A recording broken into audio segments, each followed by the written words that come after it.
Greetings, Productive Programmer. Today I'm going to share a tip with you that you can use in your annual performance review or whenever you're ready to ask your employer for a raise. And this is a tip that I've used myself to secure never less than a $15,000 a year annual raise for several consecutive years. It's an extremely effective tip, and I'm going to give you an exact example of how you can do this towards the end of the video. So stick around to the end to see an exact practical tip that you can use to put this all together so that it makes sense.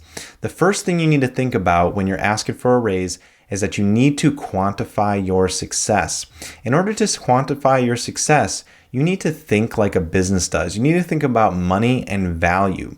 And I want you to think about everything you've done for your company before and communicate that as value to your employer. So every single task, everything that you've automated for another employee or another client or customer at your business, everything you've done for your company that is a task that you've pushed through or a feature or a bug that you've fixed, and think about how that has helped the company in terms of quantifiable metrics such as time saved, the employees' salaries that were involved with whatever it is you were working on.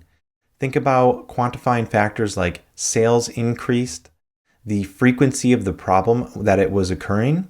These are the kinds of metrics that are going to allow you to convert the work that you've done into value that is quantifiable in the next step I'm about to share with you. So let's take a look at the data. So here's a practical example exactly how you can use this to secure raises of significant quantity. Let's imagine a feature that we've developed, and it's going to help automate some of the work that our developers do on a daily basis by just 5 minutes, 3 times a day. By helping just one developer save 5 minutes a day, 3 times a day, it actually equals 65 yearly hours saved per developer. And let's assume that our developers make a reasonable salary of $48 an hour. And most teams don't just have one developer on it. So let's say that there's about 5 developers. It's a pretty small team. But 65 hours by 5 developers is going to add up to about $15,000 a year in the feature that you've generated. So if you created a feature that saves a developer just 5 minutes of time that they use about 3 times a day, this is how much value you could actually save. So you can see how when you combine metrics like hours and frequency and number of developers and you quantify it by how much money a developer makes, you can suddenly quantify a feature. And when you can quantify the value of the features that you're working on at your company, you can then go ahead and take those features and bring them to a raise or an annual review.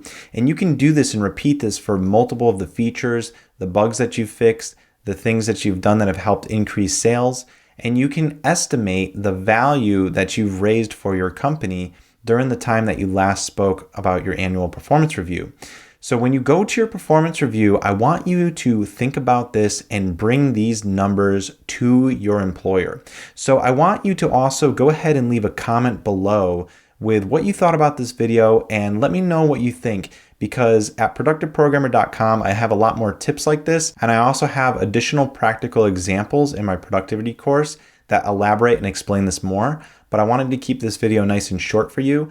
But in my productivity course, I actually tell you 3 specific real life cases that I've used at my own personal jobs in the past that I was able to use to secure over $15,000 of raises multiple consecutive years in a row.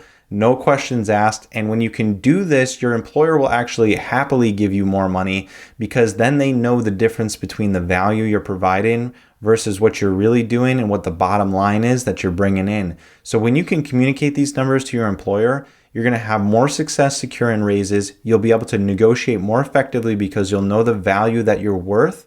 And you'll be able to let your employer know that they don't have to worry about giving you that raise, because in this scenario that we've prompted here, you've basically saved developers $15,000 a year for the rest of the company's entire lifetime. So I hope that you found this technique successful, and I'd love to hear in the comments below exactly how you're going to use this information in your own personal job.